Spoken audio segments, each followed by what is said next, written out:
Ovarian cyst মানে কি পেটে ব্যথা হবে? সবার একটা ধারণা আছে ওভারিয়ান সিস্ট হলেই পেটে ব্যথা হয়। বেসিক্যালি যেসব সিস্টগুলো ফাংশনাল ওভারিয়ান সিস্ট শারীরবৃত্তীয় কারণে হয় অথবা যেগুলো পলিসিস্টিক ওভারি থাকে সেসব ক্ষেত্রে কিন্তু পেটে খুব একটা ব্যথা হয় না। কিন্তু আমরা যারা সাধারণ মানুষ তারা আমরা সবাই জানি এগুলো একটা ওভারিয়ান সিস্ট। কিন্তু কিছু কিছু ক্ষেত্রে দেখা যায় যে যেগুলো টুইস্টেড ওভারিয়ান সিস্ট, কিছু কিছু ওভারিয়ান সিস্ট হয় যেগুলোর ভিতরে ফ্লুইড থাকে, জলীয় পদার্থ থাকে, কিন্তু কিছু কিছু ওভারিয়ান সিস্ট থাকে যেগুলো খুব ভারী হয়। যেমন একটা এক্সাম্পল দিয়ে বলছি, এটা ডার্ময়েড সিস্ট।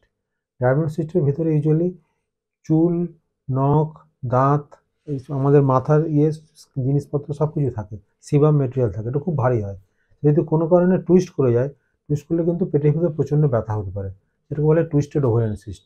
এক্ষেত্রে কিন্তু ব্যথা হতে পারে ওভারিয়ান সিস্ট থাকলে। অথবা আরেকটা ক্ষেত্রে যদি এন্ডোমেট্রিয়াল সিস্ট থাকে, যে এন্ডোমেট্রিয়াটিক সিস্ট থেকে পেটের ব্যথা হতে পারে। সেই এন্ডোমেট্রিয়াল সিস্টে কী হয়, এর ভিতরে একটা রক্তের মতো পদার্থ জমে থাকে, হেমারেজিক পদার্থ জমা থাকে, চকলেট সিস্ট থাকে, চকলেট কালার মেটেরিয়াল থাকে, সেই জন্য এটাকে চকলেট সিস্ট বলা হয়। এক্ষেত্রে পেটে ব্যথা হতে পারে, অথবা সহবাস করার পরে পেটে ব্যথা হতে পারে, অথবা পায়খানা করার বা পটি করার পরে পেটে ব্যথা হতে পারে। সেক্ষেত্রে কিন্তু পেটে ব্যথা হওয়ার একটা সম্ভাবনা থেকে যায়। অনেক ক্ষেত্রে দেখা যায় যেগুলো হেমারেজিক সিস্ট। হেমারেজিক সিস্ট মানে কি, সিস্টের ভিতরে কোনো কারণে ব্লিডিং হয়ে সিস্টটা হেভি হয়ে গেছে, টেন্সড হয়ে গেছে, সেক্ষেত্রেও কিন্তু পেটে ব্যথা হবে।